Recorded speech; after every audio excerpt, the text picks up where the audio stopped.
Ding, ding, ding, ding, ding. Welcome to Talking Pictures Trivia, the podcast in which a group of geographically challenged friends explore movies through trivia as an excuse to keep their friendships alive.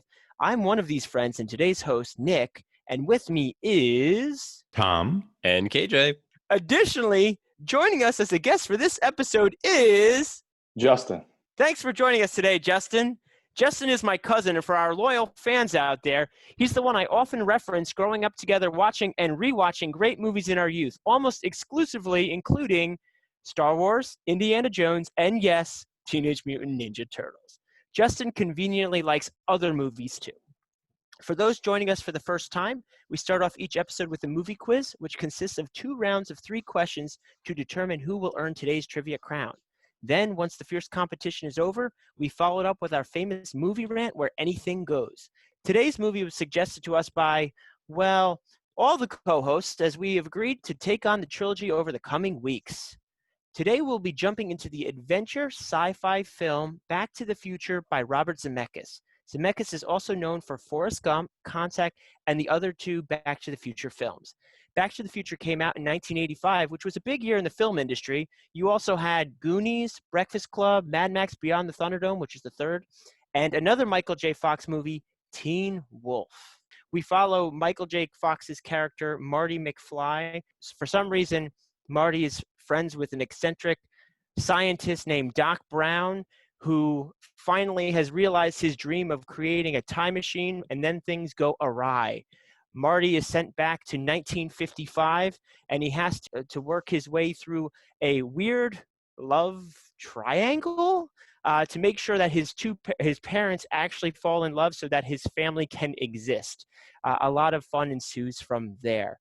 When I was younger, I used to go to my Aunt Jeannie's house, and my Aunt Jeannie had a bunch of religious VHS tapes, and then 2 other tapes that were somewhat of interest to me. When I was younger, there was Wizard of Oz, and there was Back to the Future. So pretty much every time I went to visit Aunt Jeannie, and I was an only child, so all the adults were doing their thing, I'd throw in Back to the Future and have a great time watching this movie. So it's something that just really is ingrained in my youth, and I really thought that this is an example of a movie that truly held up over the years. I think it's very enjoyable for audiences who enjoyed it in their youth and even the youth of today. And that's why I wanted to talk about it, because I just really like this movie.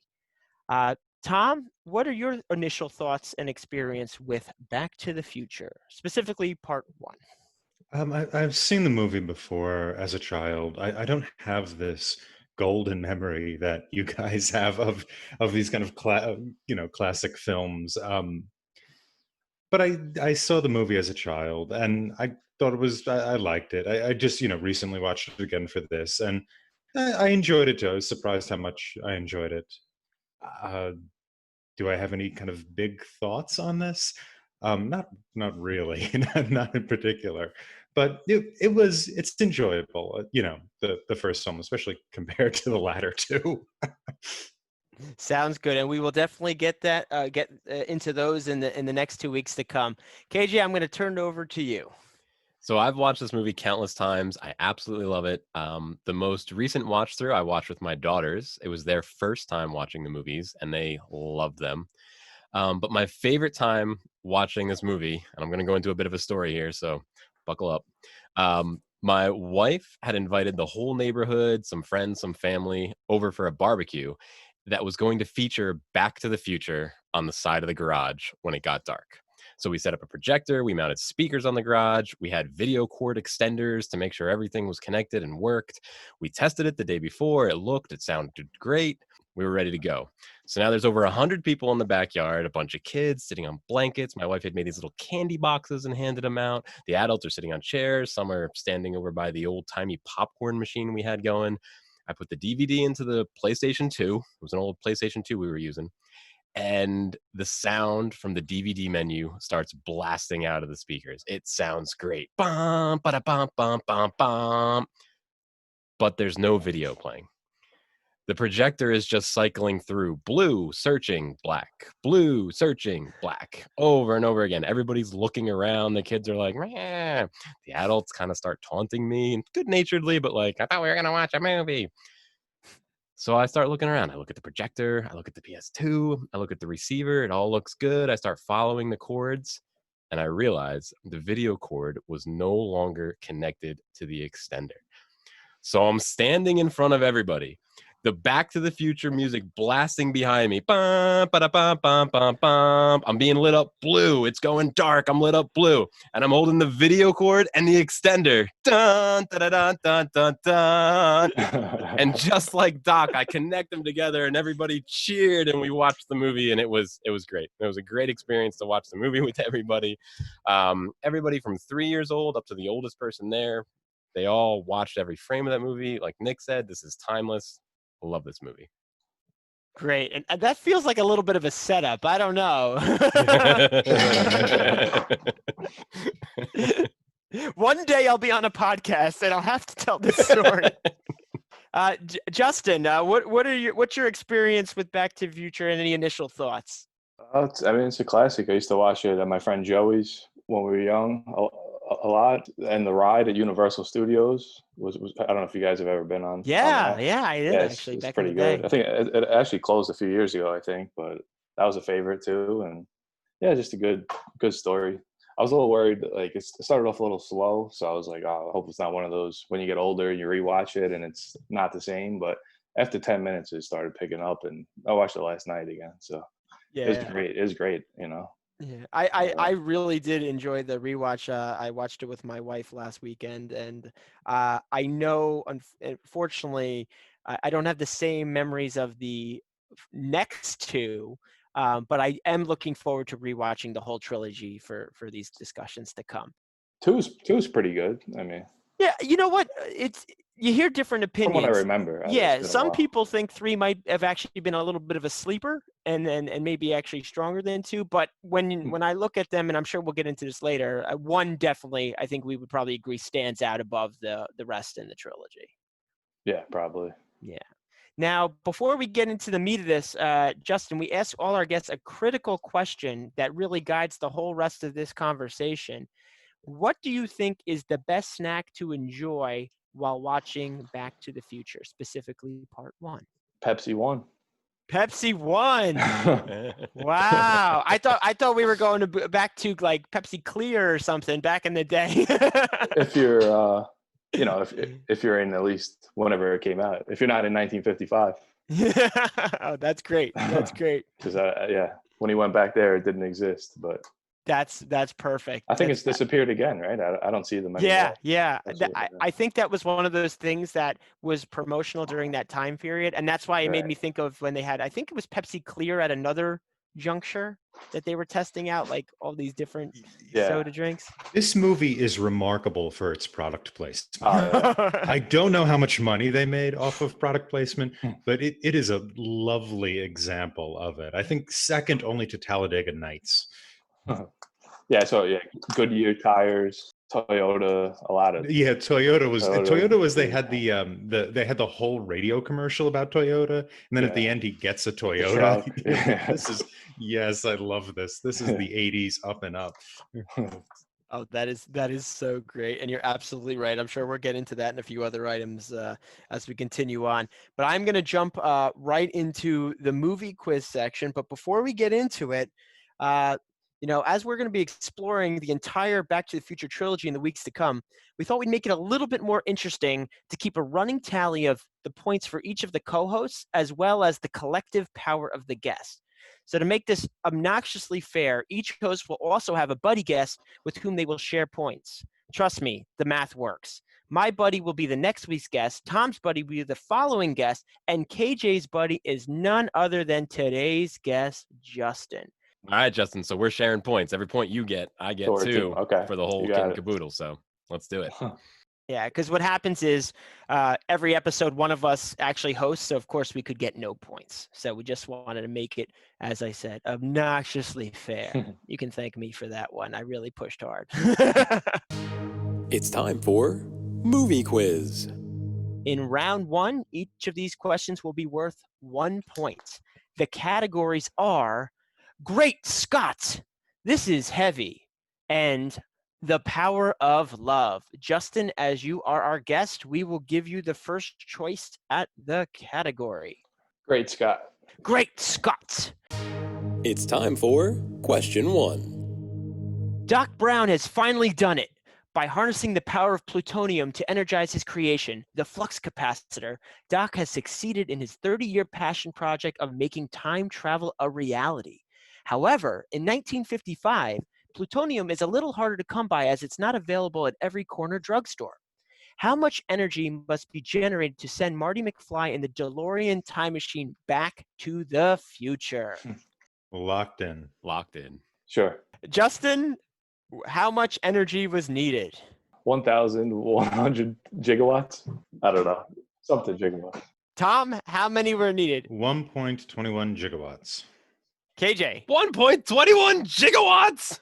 Or gigawatts. Both are acceptable. In this round, Justin, you were close with the gigawatts, but the points will go to Tom and KJ. It is 1.21 gigawatts or gigawatts. I would have also accepted 12 million 100-watt light bulbs or 1,621,400 horsepower. Or one lightning bolt. Would you have accepted that? Yes, Wow. it actually might produce more, but it would at least produce enough with the lightning bolts. So the reason I actually brought this one up is I thought it'd be a good way to talk a little bit about our zany Doc Brown, crazy scientist. But I also wanted to bring up the whole thing about the gigawatt. As I explored this further over the years, I thought it was just straight up, they pronounced it wrong. Okay, like it was gigawatt and it was gigawatt and they said gigawatt. But after a variety of random internet searches, none of that could really be held as conclusive evidence. Apparently, gigawatt is an older pronunciation of gigawatt. However, Zemeckis was saying that they actually asked somebody and they just didn't know that it was incorrect. So the whole gamut is there. Yeah, so the story I read was that Christopher Lloyd pronounces it gigawatt instead of gigawatt because physicists typically pronounce it that way. Even though both are acceptable, that's something he brought to the table. Because initially he had rejected the role. And then his wife at the time, I think Christopher Lloyd's been married like 5 times or something, but his wife at the time convinced him to do that. And so he brought a few different characteristics to this person, including that pronunciation. As I said, there's a lot to talk about with this crazy Doc Brown. But one of the things that always came up to my mind is, why are they friends? Why is this teenager friends with this mad scientist that is pretty much the pariah of the whole neighborhood? Any thoughts on how that works, or anything else related to his other creations? He's an interesting character. All eccentric characters typically are. One reason why they might be friends is that this guy has this great amp, right? We see at the beginning of the film, for people who haven't seen it in a while, Michael J. Fox, before we even get a look at his face, goes to the Doc's house to hook up his guitar before school and play on this extremely loud amplifier. That being said, the fact that they give you no reason why these two people are friends, I think is kind of great. The film has a certain economy to it. It moves pretty fast. It tells the story it needs to tell in a dramatic way instead of, it does use exposition, but it uses it more frugally than, a lesser film might. And so I think the fact that they're just friends, accept it, and let's move on is perfectly good. In my headcanon, to bring my headcanon back to the show, Marty comes from a pretty rough family, all told, right? His mom's an alcoholic. His dad isn't a strong person through that. Marty's the 3rd child.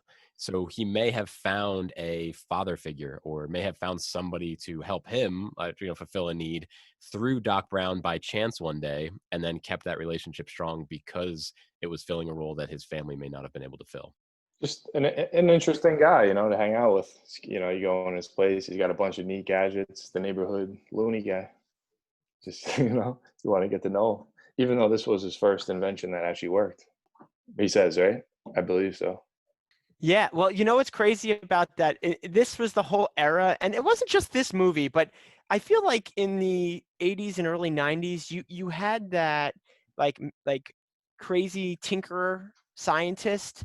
I think it was later, Honey, I Shrunk the Kids, but you always had this person, and they always had like gears going and contraptions, like the contraption he made to feed the dog. Right. Like they're overly complex, but they somehow work, okay? And all his loony creations. Were any of the other creations that didn't work out, any of them jump out to you guys?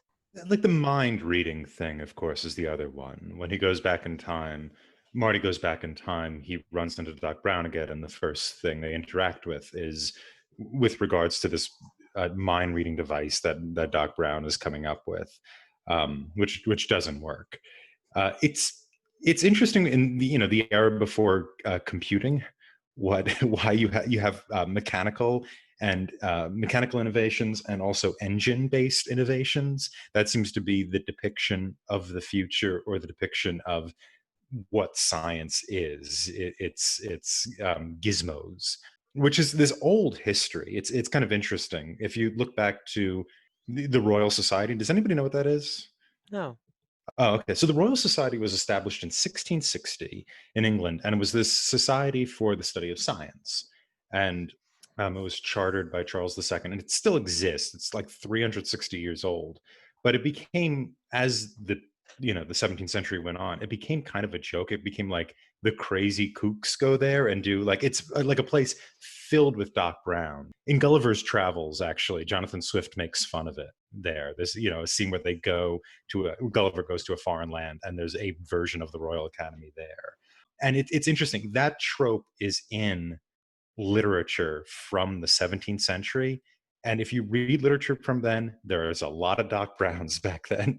It's just like crazy people with wacky ideas who are so consumed with their interest in science that they don't fit into society anymore. And that's the trope. It's like you sort of reject them. I mean, we sort of love Doc Brown, right? He's lovable, but he's also not part of the normal wave of things. And that is not something that's new to this. That's hundreds of years old.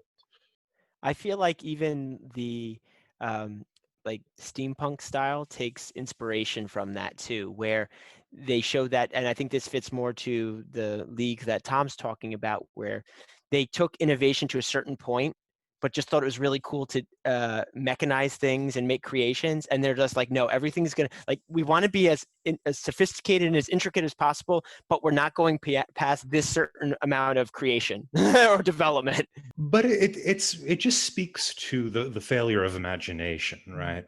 That what we think of as the future, or what will be next, what will be the next big breakthrough, we're never right, or very few people are right, and we're going to get into this more next week, obviously.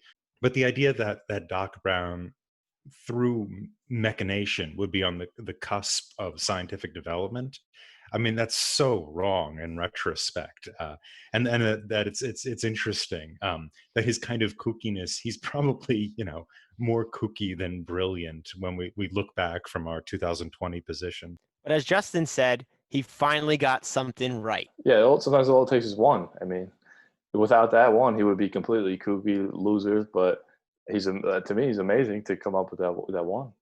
I mean, he redeemed 30 years. Yeah. 30 years since he banged his head and figured and thought of the flux capacitor. It just takes one.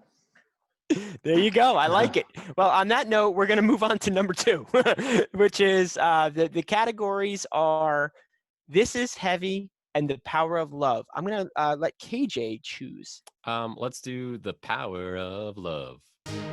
It's time for question 2.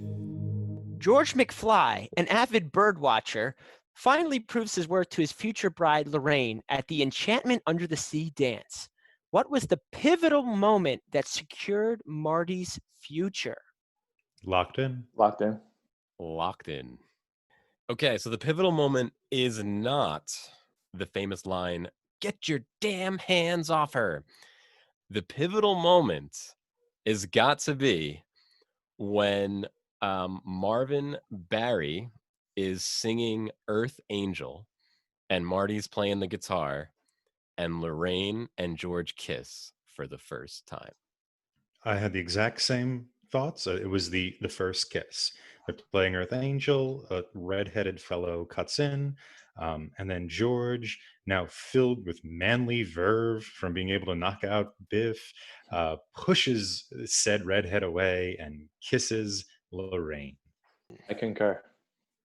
Okay, well, I concur with all you. So everyone is going to receive a point.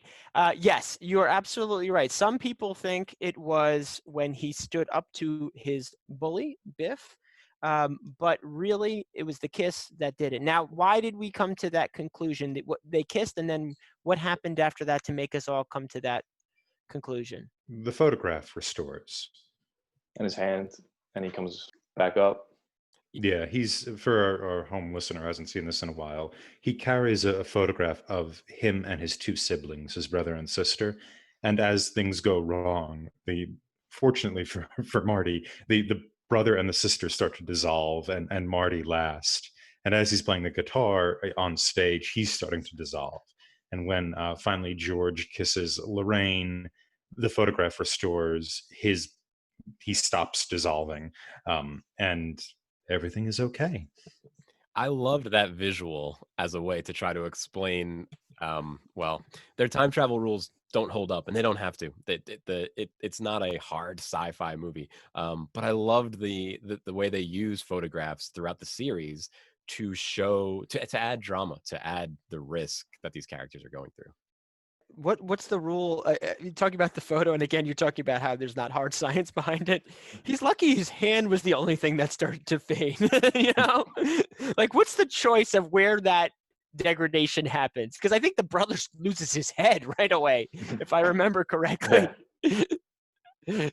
So I think he got lucky with just the hand. The reason I wanted to bring this one up too, there's a few relationships in this movie, but I specifically wanted to explore how do we explain this? The original present, the past, and the back to the future, which was the original present relationship between Marty McFly's parents. That whole arc. It's actually a major part of the movie. Did we like how that was portrayed? Is there flaws? What are your thoughts on that whole sequence of those two? Something doesn't seem right. Like scientifically, I don't know. I haven't thought it all the way through, but I mean, if you go, yeah, I haven't. Well, but you said something seems off. What seems? Well, if you go back, well, first, I mean, how are you going to go back? And then one thing is you come back and you see yourself with the terrorists, I don't know if that makes scientific sense. No, but I know exactly what you're talking about, because he comes back to that sequence and he says his big solution at the end is to come back a little bit early. He comes back a little bit early, and then the DeLorean runs out of gas. So he still doesn't get there early enough. When if you had a time machine, maybe I should come back a little earlier to get there. But you're right. And they do address that a little bit in the later films about if you can be in two places at once. But in that movie, in the first movie, that's the first time we've really experienced the same person existing in the same place at the same time, which is weird. But I want to go back to the relationship between the mother and father. And I think, KJ, you had some thoughts on that? Yeah, the relationship between George and Lorraine, at the beginning, you can tell they're still in love. Might be too strong of a word, but they're raising their kids. They're doing what they have to do. George is still going to work, even though that's a pretty terrible situation. Lorraine's making it work with whatever tools she needs. George at the beginning of the film has no self-confidence and is being rolled over all the time by Biff, but by the end he's the one that's confident. He's publishing a book. He's no longer worried about what if what he wrote is no good and nobody likes it. He becomes a person. He really is able to do things. So for the McFlys, it was awesome. Now for the Tannins, it's kind of a terrible movie, right? They start out at the movie with Biff. He's on top of the world. He's in good shape. Marty and the doc mess around with the timeline, and now all of a sudden the Tannins, who are maybe not the greatest people in the world, but their life is ruined. Yeah, but I think that was kind of the universe coming back to equilibrium. They're bad people, so they shouldn't have good things happen to them. But I do understand what you're saying from that perspective. But it is, and I'm sure we're going to explore that further in this when we talk about our good pal, the bully of all, Biff.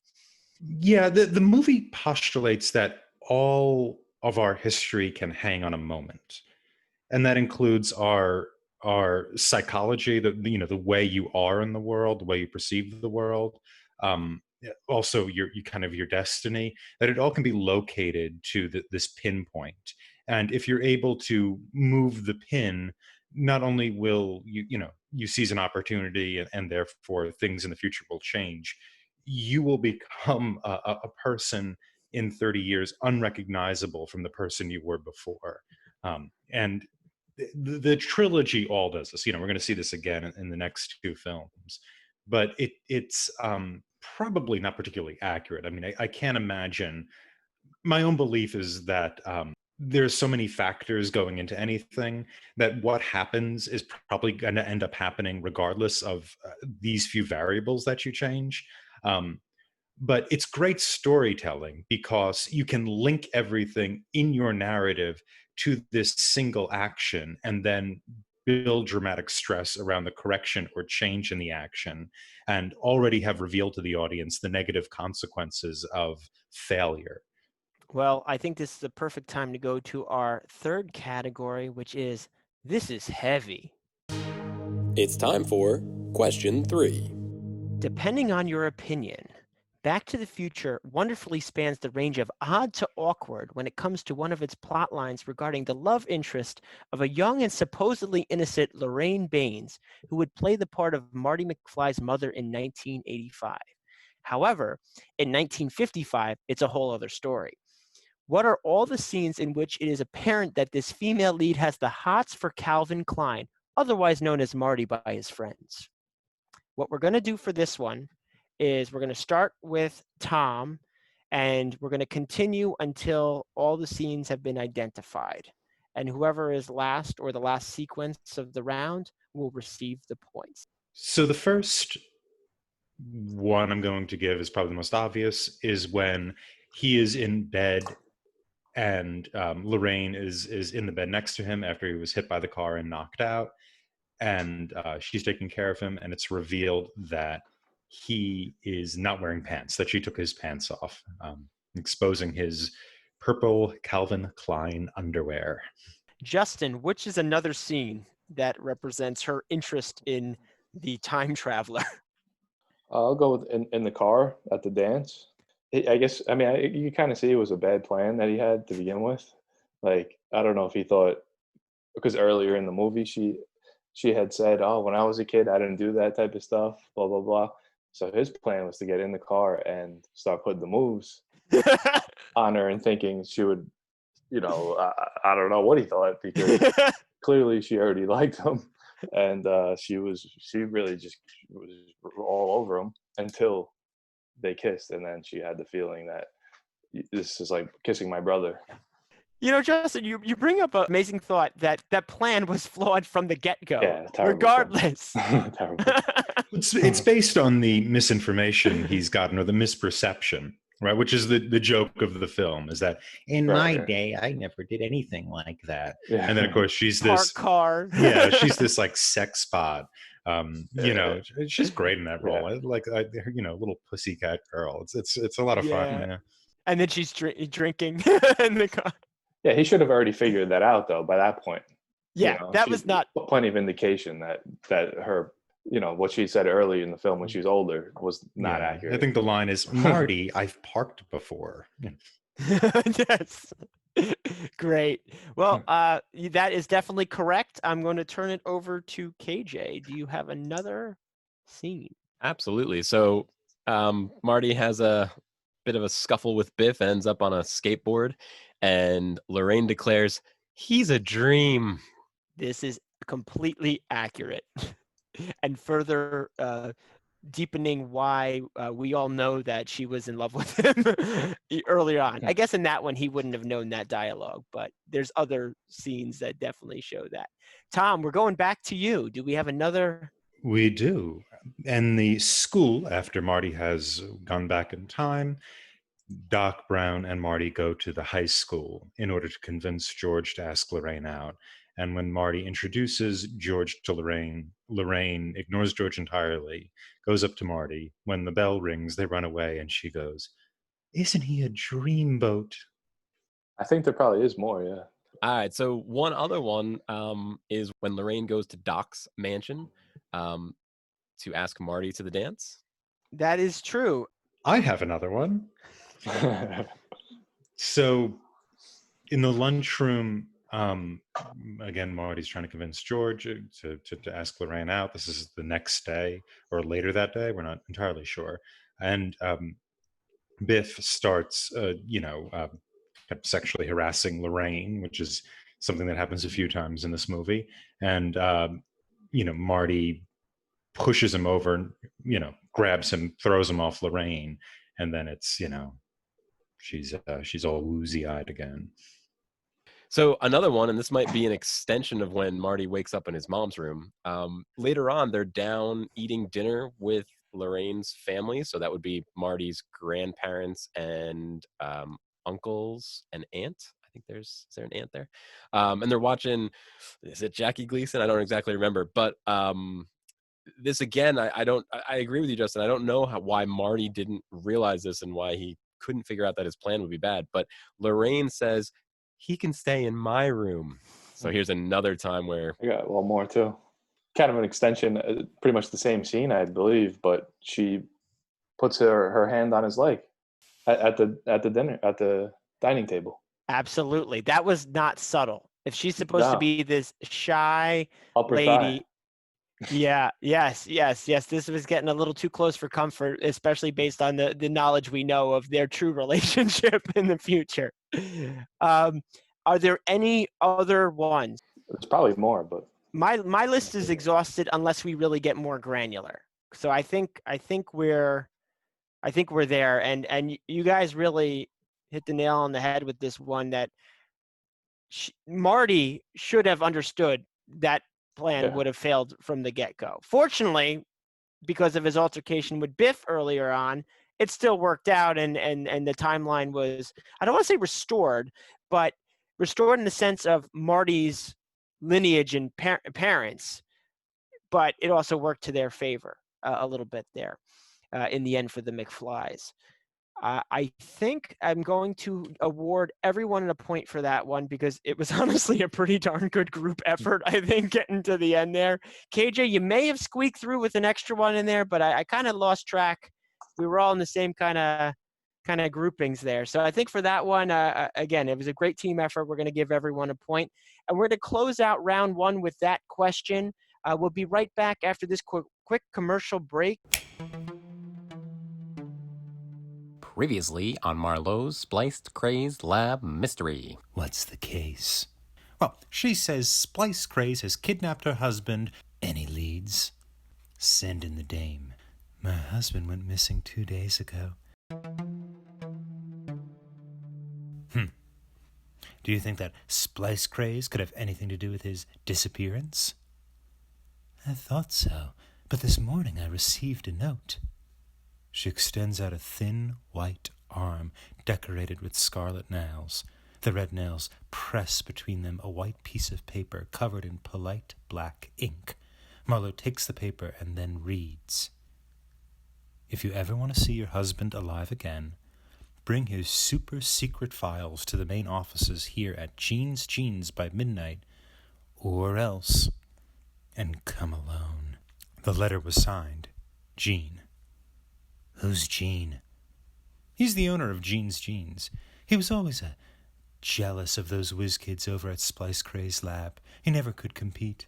That's why he wants the file. They're the new plans for Splice Craze Labs' greatest invention. The upright cat. The upright cat? That sounds fascinating. It is. Splice Craze's upright feline shakes hands, takes out the trash, and scoops his or her own litter, all while walking on just those back legs. Where can I get one of those? Anywhere genetically modified cats are sold. And we're back for round 2. In round 2, there'll be 3 more questions, and each one will be worth 2 points. We are currently at 3 points for Tom and KJ, and Justin is not too far off with 2 points. The categories for round 2 include Back in Time, Why Don't You Make Like a Tree and Get Out of Here? Roads, Where We're Going, We Don't Need Roads. Justin, I'm going to let you start it off once again. Which one do you want to start with? Make like a tree and get out of here. All of these questions will have subjective answers, and I will be judge, jury, and executioner, hopefully not the latter, with these questions. So you're always going to try to find what I think, will best answer the question. So there's a chance you'll execute us. It's time for question 4. Biff Tannen, the lead antagonist, clearly has problems. We're introduced to Biff in 1985 after he wrecked George McFly's car, clearly flawed with a blind spot that caused his beer to spill all over him when the other car hit him. Things don't get much better in 1955 with conflicts arising between Biff and the McFlys. What do you think is the most iconic Biff scene or moment in the film? Locked in. Yeah, locked in. Locked in. Okay, locked in. Tom, you had a lot of confidence there. What do you got? Crashing into the manure. I mean, I like when he gets knocked out. Even if it's not a great scene for him, but, well, I guess none of them are. Yeah, I also say the manure. I think the visuals of that manure being poured on him and that nice shiny car. And the point goes to Justin. The point goes to Justin. The reason is, while I do think that is an iconic scene with the manure, I think the scene where Biff gets knocked out by none other than George McFly. Okay, this guy with no confidence, no abilities, picked on his whole life. He finally takes all of that and knocks him out. I think that is the best scene regarding Biff. I do think that the sequence with the manure is wonderful, and I'd like to just really explore a little bit more about what Biff's role is in this movie. He's the bully and the conflict. Yeah, I mean, it's odd because the conflict really is twofold. They have to get back to the future. Marty has to get back to the future, and he has to re-engage Lorraine and George. And so that, you have these two conflicts working with each other. And there's this kind of constant hurdle, which is this guy, Biff, and Biff, by being kind of like pure evil, which he is, and he keeps getting more and more evil as the trilogy goes on. You were able to see who we're supposed to like vis-a-vis Biff. And he also becomes the challenge by which, in this film anyway, George McFly has to establish himself. So our secondary character, secondary male character, George McFly, his challenge is Biff. And in order for him to, kind of come into his own, in order for him to become the character we need him to become, he needs to get past the conflict of Biff. Which is interesting to think in terms of, classical comedies where what you would have is you have the main couple, in like a romantic comedy or any kind of comedy, you might have a main couple and then you'd have a secondary couple. And so, you'd have, like in a romantic comedy, maybe Fred Astaire and Ginger Rogers, and then you'd have a secondary couple, which would be, a little older, a little more goofball. In this film, what's interesting is like the primary couple or grouping is Marty and Doc Brown. Obviously not a romantic coupling, but they have this sort of conflict that they have to work on together. And then the kind of the secondary couple is Lorraine and George, and their conflict is this entire other thing, which is this, blonde bully. So would you say this is an early bromance movie? I know that comes up more in modern terms, but I think it is. Yeah, it kind of is. Yeah, I think that's a good point. Yeah, because it's really not about, it's about, it's a bit of a goofball film too, or a screwball, I should say, screwball film. There isn't a kind of romance that's primary to the story, right? It's about these two guys who, kind of resolve their friendship. And that's even kind of misspeaking because their friendship isn't really in danger ever in this film. but there is a kind of, yeah, maybe like proto bro romance comedy going on, even though the relationship itself is never in danger. Well, I think the only time the relationship is in danger if Marty seeks to exist. That's the one time I would say. I think in this movie, Marty and Doc's relationship is pretty good, but I think the trilogy is where it really shines. I think in Okay. this movie, if there's a bromance, it's between Marty and his father, George. I think the dynamic with Marty trying to encourage his father to be more confident and do the things he enjoys doing. I thought that was a wonderful story and a wonderful flip because it is the son helping the father before the father is the father. So I liked their bromance. Is Biff the only antagonist in this movie? Pretty much. And his cronies. Yeah, one of whom is Billy Zane, of all people. Strickland. Yeah, I was going to say Strick, the principal. Yeah, yeah, and that's about it. I mean, the real conflict is or the Libyans, I guess.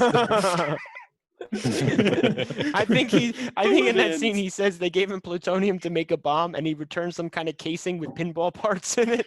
I'm going to turn over the next question to Tom. The remaining categories are back in time and roads where we're going, we don't need roads. Let's go roads where we're going. We don't need roads. And there will be a bonus question to follow on this one. It's time for question 5. While released in 1985, certain movies like Back to the Future seem to pass the test of time. What film element, whether video or audio, do you think best exemplifies why this movie's relevance and impact still resonates with audiences today? You can cite specific scenes, techniques, or components from the movie. Locked in. Guess I'm going to be locked in. I don't like my answer, but I will take it. I'll say locked in. I'm still working it out in my head, though. Okay. Well, we're going to start with Tom. I'm going to go with The Score by Alan Silvestri. I think that score it sort of works the way the Jurassic Park score works, the way the Indiana Jones score works, these sort of big budget Hollywood films that, even though I don't think it's honestly entirely answering your question as to why we carry this film with us into 2020, but I do think it captures the kind of the upbeat, off the wall energy of the film within the music, and therefore encapsulates why we still like this film. My gut said go with the score, like you said, Tom, but I thought about it for 14 seconds while we're recording this podcast, and I think it's Michael J. Fox's charisma. I think the way he portrays Marty McFly, the way he interacts with George, the way he interacts with Lorraine, the doc, with all the characters, he's kind of like a Beatle. Like you can't not like him for his interactions with people. And I think that's why this movie stands up against the test of time. I'll just say like the excitement and the subject like is just kind of timeless. I guess the arc of the story, going back in time, see your parent, it keeps you pretty much locked in the whole time with some interesting and keeps it lighthearted, fun, just it's kind of a combination. So just to kind of summarize when I repeat these here, it's the story is relatable to all audiences. Yeah, it's definitely relatable to all audiences, and you kind of might have an idea of where it's going, but it kind of locks you into it's like a ride basically. You're along for the ride. So the three are the score, Michael J. Fox's charisma, and just being along for the ride. It's a relatable to audiences. You're along for the ride. I like every single one of these answers. I think, and I want to explore each one of these a little further, but I would say that the score is probably the one, because when it comes to branding or it comes to anything, you hear that and you are in the movie. Like it sucks you in. It has the speed, everything Tom said. I don't want to even elaborate further. I'm not always the one who's like, oh, did you see the way they shot this at an angle or the different music or the background? Usually actually KJ, sometimes you jump in on those type items. this is one of those movies that I'm forced to appreciate that. And it's super iconic. And I think it's something that doesn't just get pigeonholed to one generation. Like anyone who listens to it gets swooped up into the action, which then goes into what Justin was saying about being on this ride and right into the charisma of Michael J. Fox. I mean, they're all interconnected. Yeah, they're all interconnected for sure. Yeah, I think that is the big one. But I think Michael J. Fox made the movie as well. And I agree with that. Originally, the role was supposed to be, and actually they shot it. They started shooting with Eric Stoltz, and they thought he was playing it too seriously. And then Michael J. Fox was brought in, and they loved his portrayal. And I think all audiences have. Yeah, the music. I mean, I think every Spielberg movie usually has some type, that music that goes along really well with it. I'm not sure if he chooses the music or what, but he was involved with. I don't know. You're right, because Zemeckis actually, and I often forget the connection, but Zemeckis was one of the people from the Spielberg camp. So he has a lot of those tie-ins that have that same vibe. In fact, I believe KJ and I were talking about this offline, and sometimes we forget that this isn't directed by Spielberg because it has that same look and feel. Mm-hmm. But produced, though, yes, right? Produced. Yeah. So what actually happened is Spielberg actually produces a lot of Zemeckis's work.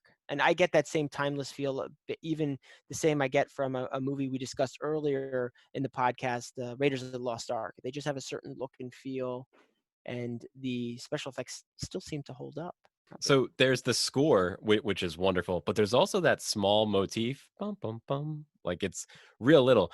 And my daughters and I started the third movie last night, and the first frame of the movie is either presented by Steven Spielberg or directed by Robert Zemeckis, and they play that little motif. And my daughter said, I love these movies. Just from that small sound clip, not even the whole thing. That sound just brings you back right to it.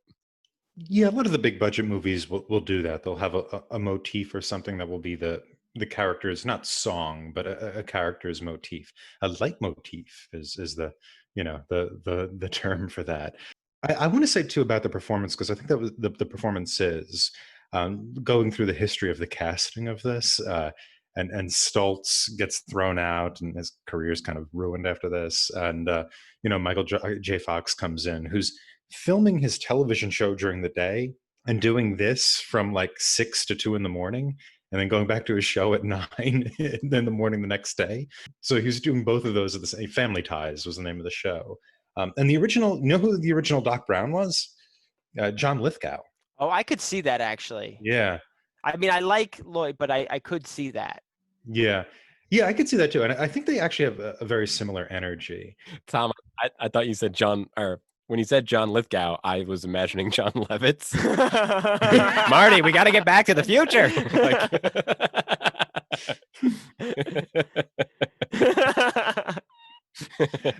Me too. Yeah, and I thought Lloyd was great though. Mm-hmm. The facial expressions, he says so much just with his face. The surprise. When he's behind the I guess it's no video, but I was doing the face of him. It kind of reminds me a little bit of and again, I'm deep in a Seinfeld rewatch right now. Some of the Kramer mannerisms too. Yeah. He could have copied him, Kramer. Yeah, it's kind of based upon Einstein and also Leopold Stoutsky, who was a composer who had this kind of, those sort of mannerisms.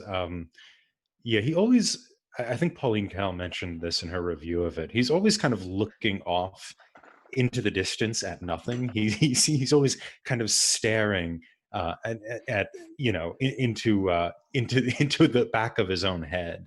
And part of that too, apparently, is that he had to crouch down a little bit to make Michael J. Fox look taller. Because I think Michael J. Fox is 5'5" or something like that, and Lloyd is 6'1", 6'2". And so a lot of the kind of the crouching over movements are also just to help Michael J. Fox look larger. Oh, that is funny. Now, you were talking about how he was balancing filming. I know Teen Wolf also came out that year. I wonder if that also conflicted with that schedule, because that was a big year for Michael J. Fox. I mean, that really put him on the map. Yeah, I don't know if he was doing Teen Wolf at the same time as Family Ties. Yeah, apparently the production process was pretty miserable because, you know, you're filming, all this stuff was filmed at night until you got to the exteriors. It's time for a bonus question. Music was specifically commissioned for this movie by the band Huey Lewis and the News, and would immediately lead to the single The Power of Love to make the Billboard Hot 100 chart, as well as other accolades to follow. What 3 scenes featured this movie's signature sound? I have 2 of them. Yeah, same, Tom. And I wonder with our power combined if we'd get the 3. Locked in, but one of them's a guess. I'm locked in at 2. I think I'm locked in at 0.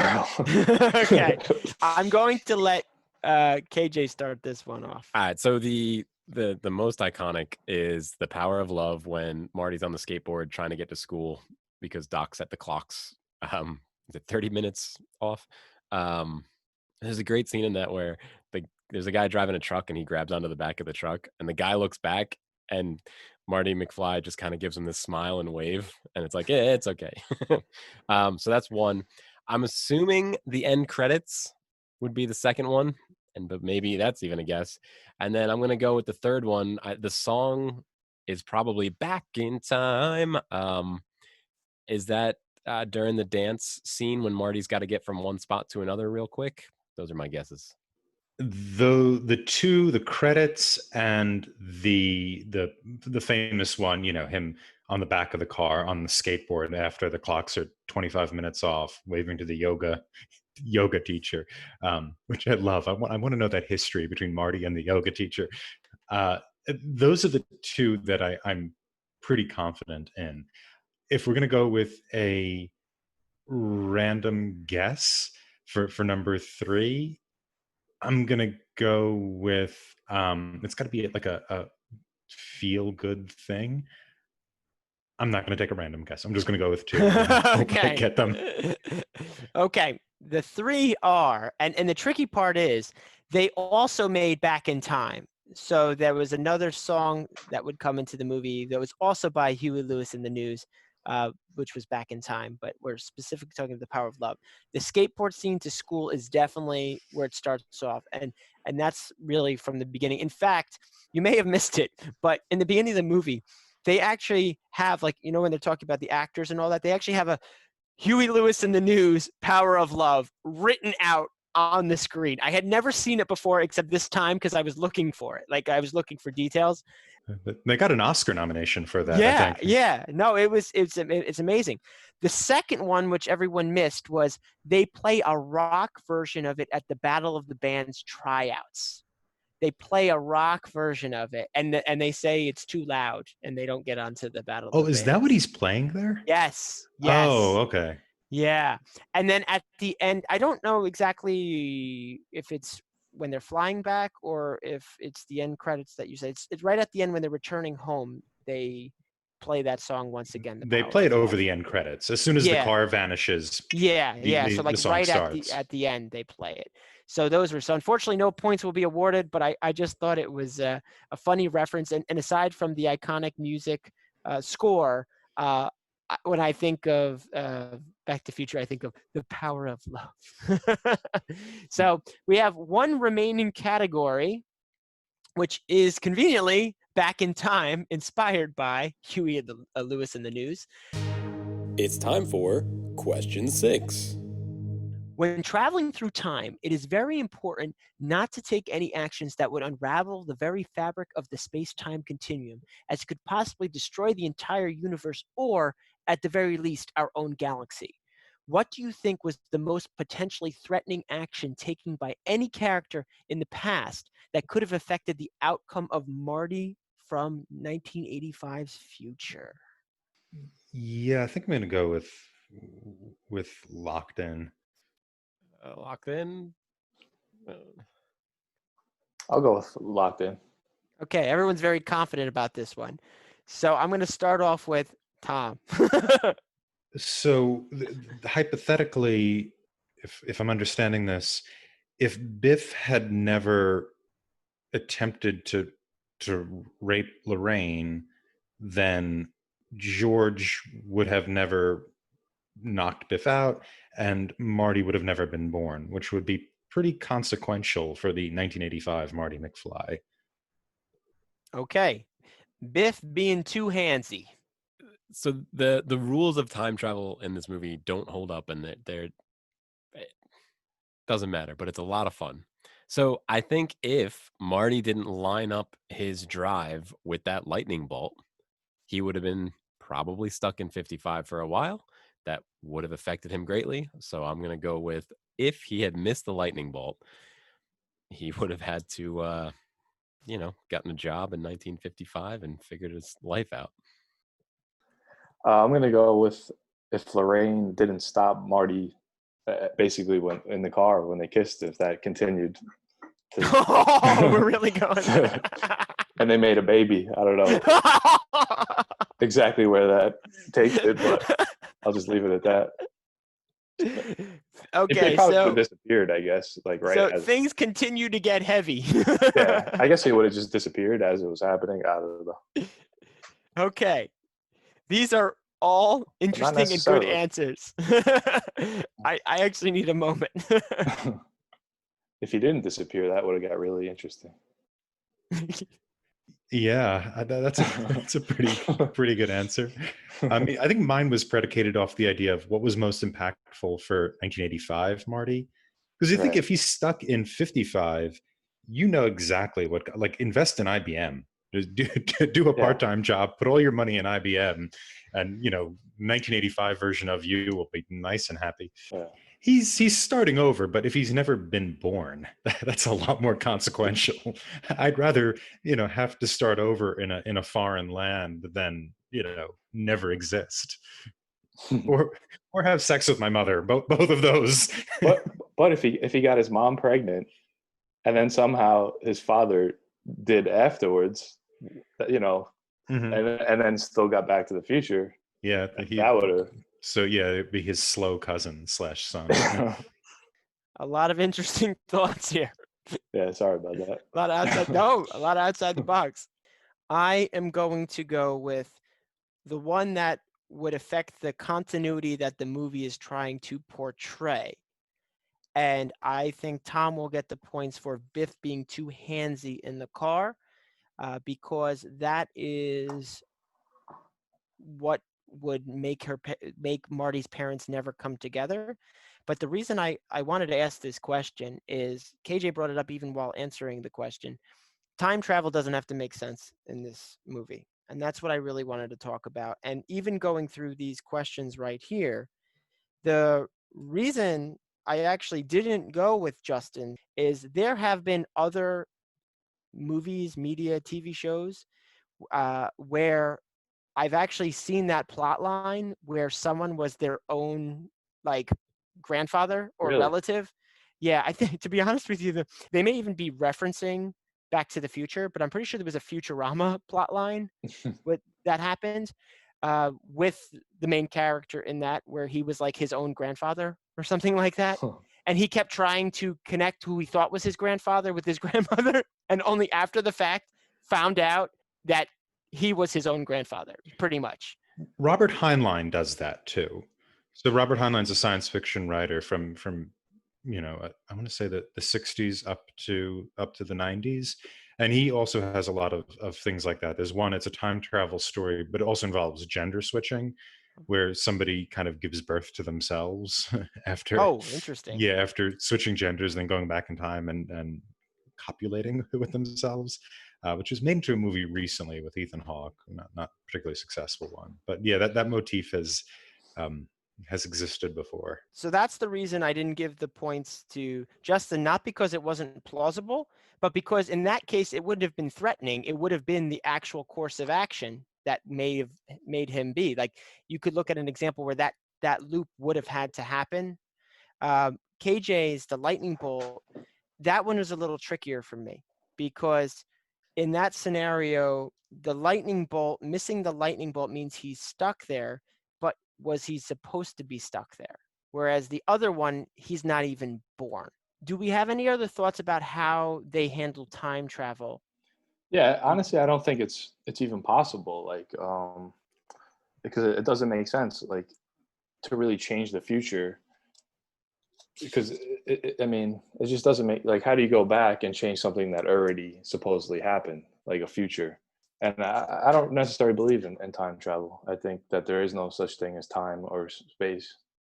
I think that's what they say in physics, like that time and space is not even real. Well, it's not that they're not real. I think what they would say is it's not fundamental, meaning that that when you scale down or look at at an extremely small length, those concepts of time and space stop making sense. This is the problem of quantum mechanics and relativity, right? That you don't have a quantum theory of gravity, and so the Einstein thing is that time is folded in with space. So as you move through space, you also move through time. But the film, what I like about this film, and what I find kind of frustrating in other science fiction movies, is that this movie just does not particularly care about providing you with the scientific jargon to justify whatever they're doing. It's, the first time we see Doc Brown, it's incredibly economic. The first time we see Doc Brown is him getting out of the DeLorean, him getting out of the time machine. Up to that point, we've heard his voice, but this person's just sort of in the background. And the movie is far more concerned with with resolving these kind of conflicts, these two conflicts of getting the right people in the right place at the right time, standing up for yourself, etc., than it is with questions that maybe hard science fiction novels would be more engaged with. Well, we had another week of fierce competition over 2 rounds, and it looks like Tom just squeaked ahead with 7 points to take down the first of 3 episodes. However, this is going to be a running tally. KJ gets credited with 3 points for his efforts, and his buddy got 4 points. So that will go to both of them, and we'll see how the points all play out in the end. Well, so just to be clear with this obnoxiously fair thing, Tom and I are tied right now at 7. The guests are at 4, and Nick is at 0. Nick is presently at 0, although that will all change next week. Obnoxious fairness is very obnoxious, isn't it? Welcome to Talking Pictures Trivia, the podcast in which a group of Welcome to Talking Pictures Trivia, the podcast in which a group of B-side. KJ here from Talking Pictures Trivia, and I'd like to tell you about Talking Pictures Trivia B-side. Can't get enough of Talking Pictures Trivia? Head on over to our website, YouTube channel, or where you normally listen to Talking Pictures Trivia to find the B-side, where we talk about the movies you love. Talking Pictures Trivia B-side goes further into the movies we talk about on this podcast and compares them to other media that has been on our mind. Here's a quick sample. It's a nice summer rain day, very appropriate to talk about Back to the Future. And what I want to talk about with regards to this film is not so much the plot of Back to the Future, but the depiction of science and scientific discourse in relation to a number of older plays in the late 17th century. Film and The Time Machine are both great metaphors for one another. Or we might say, since time machines don't exist, that film is a great metaphor for a time machine. Flip this record over by heading to TalkingPicturesTrivia.com, our YouTube channel, or wherever you listen to your favorite podcasts to hear more on the B-side. It's time for Movie Rant. I'd like to add, just so I don't seem crazy, time and space is real within this, but we don't know if this is the base reality. That's what I would add. It is real as far as science has gotten so far. That's our best information, but we're missing a lot of information. And I don't think it's necessarily that this is the base reality. I think I know what you're saying, because there's even the theory that if we're this advanced, there's a chance we're in a simulation. I think it goes into that type of thought process. Right. Yeah, I tend to agree with that, either the simulation or something similar to like a Matrix type of Yeah, situation yeah. where it's a virtual reality, or you're in a simulation. Like, not that I mean, there's still a lot to be learned, but they're onto something, I think. You're saying there's a possibility. I completely. I think Yeah. it's probable that it's something similar, like something like that. Wasn't it Elon Musk who said? Somebody said that. He says it's like 99.9%. Yeah, that we're in a simulation, or that most likely we're in a simulation unless we're going to be the first people to make the simulation. yeah. But he said it's guaranteed we're either one. I don't necessarily agree with that, because it could also be similar to the Matrix, where you're in basically we're really somewhere else, and this is just a virtual reality type of thing. Something like that. I almost when these kind of conversations come up, I almost think of it's like the ant farm on someone's desk. That's their world, and we're like viewing their world, and that's what it makes Right. to really break it down to simple terms. Yeah, because I mean, when you look at physics, none of this stuff, nothing is real. I mean, it's all made of the same stuff. It's all electronics. Big Bang kind of makes sense more if you. I mean, how does everything come out of nothing? Kind of like a computer turning on, maybe. What comes first, the egg or the chicken? Yeah. I mean, they're both there at the same time. Well, what I will tell you that makes is, sense. you know what? This is heavy. Yeah. No, I could do a whole podcast that's good. every week on that stuff. Yeah. There's no one really we don't have the answers, but it's interesting to think about. No, definitely. There's a lot, and movies like this kind of once you go a little too deep, you really can start thinking. Yeah, but what do you guys think about? You think time travel is actually, to me, it just doesn't make sense that you can go back and change the present. The previous present. I don't see how that's even. I can't wrap my head around it. Like, if it doesn't make sense. I think from experiments, from what I've seen in some of the research, there is actually science about going forward in time, but I don't know about back in time. And what I mean by that, and I have a very rudimentary understanding of this concept, but when people go out in space, there have been studies where a twin is still on Earth and a twin is out in space, and because of how much time they traveled, they've aged differently when they came back. The person who went out came back and was younger. I don't know the details. Yeah. So how that works is, so there's a few things. How that works is that time and space are wrapped together, right? It's a 4-dimensional matrix, so to speak. And so when you are traveling faster in space, you're also traveling faster in time. So we've done this experiment with atomic clocks. Atomic clocks in orbit around the Earth, and the same atomic clock on the ground, and we notice an extremely small difference between those two clocks. The reason being gravity. Gravity, if you want to imagine it like a trampoline, space and time like a trampoline, heavier objects press down and create different formations for space, right? So if you're moving around a gravitationally heavy object, it's going to take longer than not, because you have that kind of dip down, so to speak. This is not something you can imagine. It's a 4-dimensional thing. We don't actually, it's mathematical. We can't actually physically imagine it. The second thing I would say is that, hypothetically speaking anyway, time travel to the past is possible and does happen, but only at the quantum level. Particles can and do move in every direction possible, including different directions in time. And so when you're looking at subatomic particles, that is possible. But aren't we just particles, though? Yeah, but when you scale up, it doesn't make sense. And we don't know how to join that observation about the subatomic to these larger macro observations. That's the problem. That's the great gap in physics, is quantum and gravity.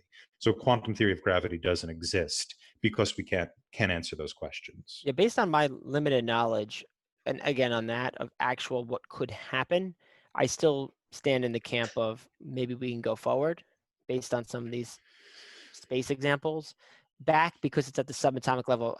I think this may have been what Justin was trying to allude to there too, was aren't we made up of all these subatomic particles back? I don't know if we'll ever get to that part to have any meaningful backwards, but I think due to speed, we can go forward.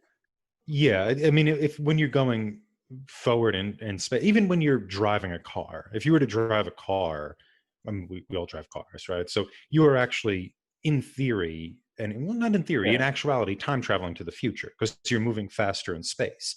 Now, you're time traveling to the future. You know, maybe if you drive at 70 miles an hour your whole life, you'll time travel a fraction of a second to the future. So, you know, it's maybe not worth doing. But there's still in movement. When you're moving, you are you're moving through time at a different place. There is no road sign for time. There is no base time. Time is relative to the motion you are involved in. So time is not fundamental. There is no God's eye view of time. Does that make sense? There's no metronome in the sky. Yeah. And going forward does make sense because it hasn't happened. I mean, I can grasp that, but I just can't wrap my head around going backwards and changing what's already happened.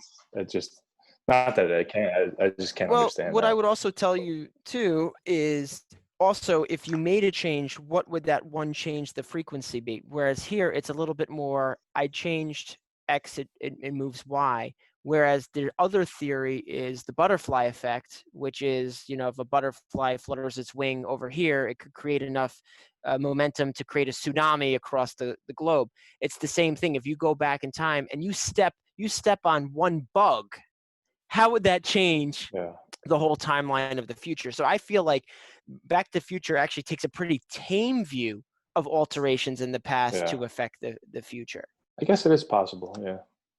Yeah. So another thing to mention, and I'm trying to remember now the person who hypothesizes this, is that when you look at quantum theory, particles aren't in one place or another. They're in every possible position, probabilistically. So it is 40% in this position, 20% in this position, and it is in all of those positions simultaneously. And it is taking every single path to get from point A to point B at the same time.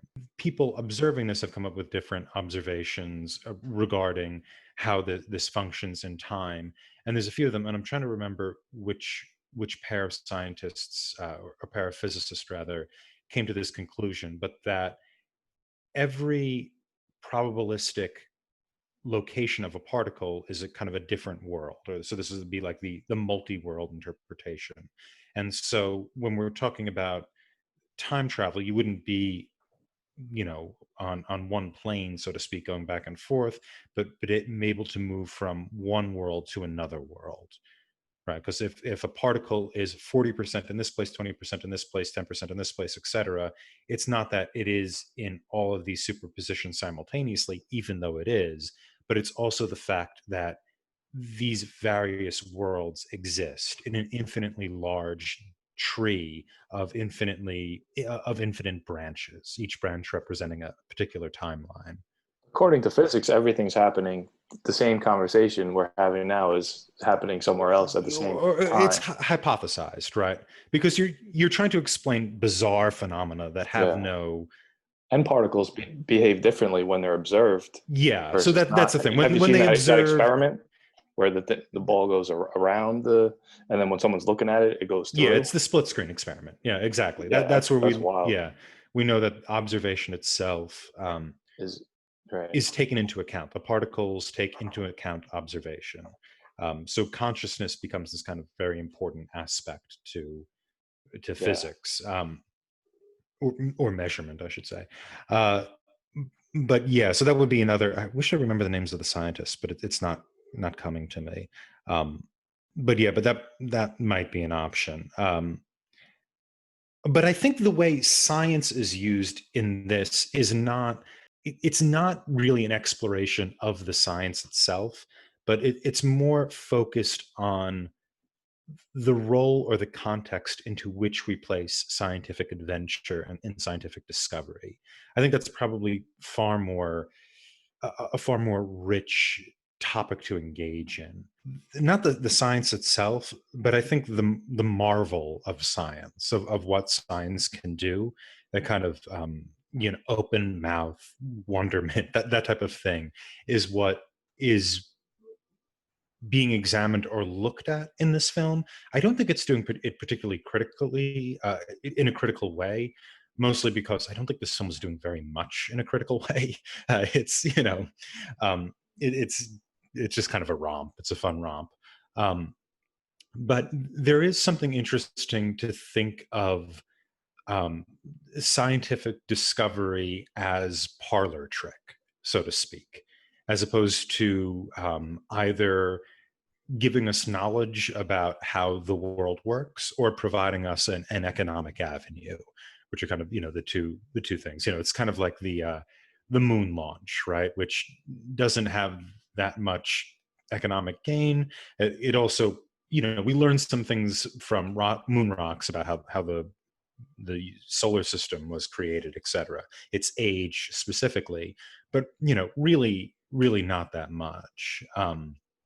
And I was reading up on this, and especially looking at a great comparison was the Wells novel, H.G. Wells's novel, The Time Machine, which is published in 1895, and that's the first time we get time travel that the time traveler is kind of controlling time via a mechanism. I mean, you can think of like a Christmas Carol, right, which is I think 1843, and there's time travel there, but it's kind of like it's a little different. And what we have with this kind of Victorian machine, this idea of science as something we all come into the room and we watch. It's a sideshow type event, and that's what happened. That is what happens in Wells's novel. They all come in and watch the grand professor exhibit his thing, and it's kind of interesting because this idea of time travel in Wells's work, which is echoed here, also comes in right around the start of cinema. So if you think of like Thomas Edison, right, kinetograph is what he calls his camera, which he invents in, I think it's 1893. So right within a few years of Wells's work. And what is cinema initially? And if you know anything about kind of the initial phases of cinema, it's this sideshow.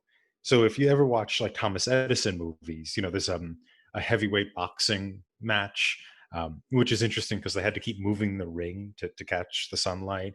And then very famously, the Lumiere brothers, who had this shot of a train driving at the camera, and it was played at carnivals as a sideshow, and then people would go and kind of duck because the train was coming at them.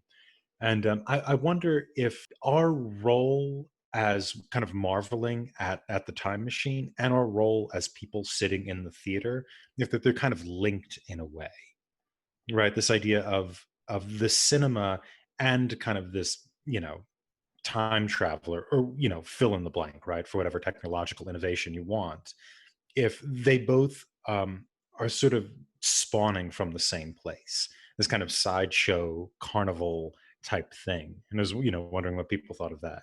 Well, the idea of being able to capture memories in an objective way where there's no question about whether or not that happened because you have a picture of it or a movie of it. Um, it very much so feels like time travel, and it must have felt like time travel when it first came out. Like, whoa, wait a minute, what am I looking at? Something that happened in the past that you captured on this piece of paper? That's incredible. So yes, I absolutely agree.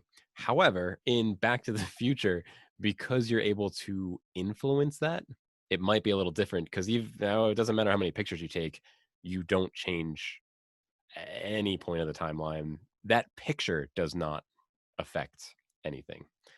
So that would be the only difference I would see between our duo in the DeLorean, um, and cinema as a time travel device, or pictures, or even audio. And to just another thought on that, it only lasted from, I guess, the late 1890s until Photoshop. And now pictures and all these things are no longer objective. And I mean, Photoshop's probably too far along. Like, you could always manipulate pictures, but it's interesting that now we don't trust anything we see anymore. Even in initial films, like if you look at like George Méliès, right, who was one of um, the first filmmakers to use special effects, right? And he had this kind of greenhouse that was filled with light, so he could light everything. But that was the shot to the moon, right? That movie where they like rocket to the moon and it hits the man in the moon's eye. That's George Méliès, and he made a lot of films like that. Many of which are lost, a lot of which have been remarkably recovered, um, where you would see like somebody disappear, right? He was the kind of the first person to do that. Like, you would edit the film so something would disappear. And so, and this is pretty quick. I think this is the first decade of the 20th century.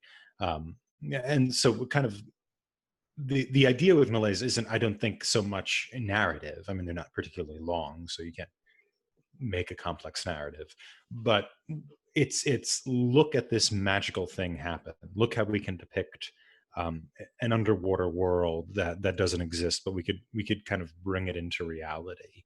And I think a lot of Back to the Future, this initial episode in Back to the Future, is about science and cinema as marvel, as kind of separated from the economic means, separated from um, producing knowledge for us, right? Because cinema doesn't, I guess you could say it produces knowledge, but a different type of knowledge. It's not fact-based knowledge, right? It might be discursive knowledge or social knowledge, but it isn't, it isn't that whatever gluons pass the strong nuclear force, right? Like, you're going to learn that from a movie. I think that to me was what was kind of interesting, like looking back on how time travel is depicted in history. That it comes along with the advent of cinema. So one of the things my grandfather used to ask, he would bring up two things, like maybe the Civil War or World War II, and he'd ask, "Do those seem like the same long time ago to you?" And depending on your age and who you are, you might say, "Yeah, the Civil War and the World War II and World War II seem like the same long time ago." And well, they're not. Like, they were completely separate times. And so the most recent watch through was with my daughters, and a lot of the jokes fell flat because the 80s and the 50s kind of felt like the same long time ago to my daughters. The one specific scene, Marty's in 1955. He's in the diner and he's going to use the payphone, and his Timex watch beeps. And the owner of the diner, or the guy running the diner, looks at him, and my daughters are like, "Why is he looking at him?" And my wife and I were like, "Well, they didn't have beeping watches back then." "What do you mean they didn't have beeping watches? Like, what's the big deal that a watch beeps?" So I also wonder how this movie will hold up as the 50s and the 80s become the same long time ago to people. What's kind of interesting to me along that line of joining the 50s and 80s into the long ago is how the nostalgia industry, so to speak, works. And I don't mean industry just like in making money or something like that, but the rarefication, or the love of kind of the old. And we're, I think, now at the era where the 80s has passed into that, where it's, the 80s are old enough that we can be nostalgic for the 80s. And looking at this film, what's interesting is the 80s world is a little beat down, right? When we see the 80s, Hill Valley, that when we see Hill Valley in the 80s, it's a little, I wouldn't say rough. It's not a bad town, but it's not glossy, certainly. And then the 50s is Brand new. as soon as he walks into it's brand new, it's bright, it is what people who are excited for nostalgia think, right? Like, that's the nostalgia lens. It's Kind of true though. A lot of suburbs were built right in that time in the U.S. Mm-hmm. Yeah, and it's new it's like a baby boomer thing. Yeah. Right. As we can now afford houses. Let's have 80 kids because we're the Nazis didn't kill us. Right. And so it is shiny and new, the suburbs, but obviously it isn't like a perfect thing or whatnot. I'm sure like the 50s are a lot harder for people than the 80s or today was. And yet the movie has this kind of nostalgic love for the 1950s, and we kind of do that today too, as this kind of idyllic time. Yeah, but it is interesting watching now the 80s become this thing. Like television shows take place in the 80s in order to cash in on that nostalgia vibe that's going on. And it's also like the differences between our world in the 80s and the 80s and the 50s seem far more dramatic. I don't know. What do you think of that? I think they are. I mean, technology has exponentially increased, which, changed a lot of things. Yeah, I agree. It feels that way, but I wonder if it always feels that way. In other words, in 30, well, maybe even less, but in 30 years or even in 10 years, are people going to say, oh man, no, this 10 years, that was the one that really made the difference? So, well, it might just keep increasing exponentially. Yeah. But I think it's kind of like maybe, so there's that nostalgia thing, right? But there's also the kind of the inability to differentiate time periods as being significant that you're talking about with your daughter. But the similarity of the 50s and the 80s world was it's still surprising to me. I know what you're saying, KJ, that it's like maybe everybody thinks that. But what are like the big differences? There's a beeping, the watch beeps. Color television. Yeah, you have color television, and you could afford VHS. Mm-hmm. Yeah, the VHS thing is a big thing. You could have multiple televisions, so costs come down. But other than that, I mean, it's what we're given of these two worlds is one is glossy and bright and idyllic, and the other is not necessarily criminal, used or not as appealing. I mean, the movie seems to want you to want to be in the 50s. Yeah, which is certainly relevant today, right? There's this kind of this idea of. I think there was a bigger middle class back then. I mean, overall, yeah, technology, and they say life is easier and better, but it seems like there was a much larger middle class. But I do think it's not so much is it literally true that there's a larger middle class. It's do we think of it as, I think people think of it as being true, right? That there was this robust middle class occurring in the 50s that isn't there today. And regardless, things were newer. People were more grateful. I think at that time, like, oh, this is, now people seem to be more spoiled as time goes on. Yeah, I think it's less interesting to me if that's literally true, as opposed to is that the story we tell and prize. And I think like the big middle class or the growing middle class, the more ethical suburban family-based society. I don't know if that's more true in the 50s, but we certainly talk about it as if it's more true in the 50s. And I think that's interesting to me. And I think the movie's somewhat doing that as well with its more gloss version of 1955. Yeah. Mm-hmm. More old school values type of thing, Yeah. Well, I'd like to once again congratulate Tom. He's not the winner for the week, but he is leading the pack for the trilogy. So best of luck. Next week, I finally get some points on the board. I'd also like to thank Justin for joining us today. Justin, where can people find you on the internet? Well, my wife has an amazing natural soap business, Charm and Cheer. You can find that at www.charmncheer.com. And some really great natural soaps and shampoos, all natural products. And check it out. Sounds great. KJ, I'd once again like to thank you for all the efforts you put into masterfully crafting these episodes.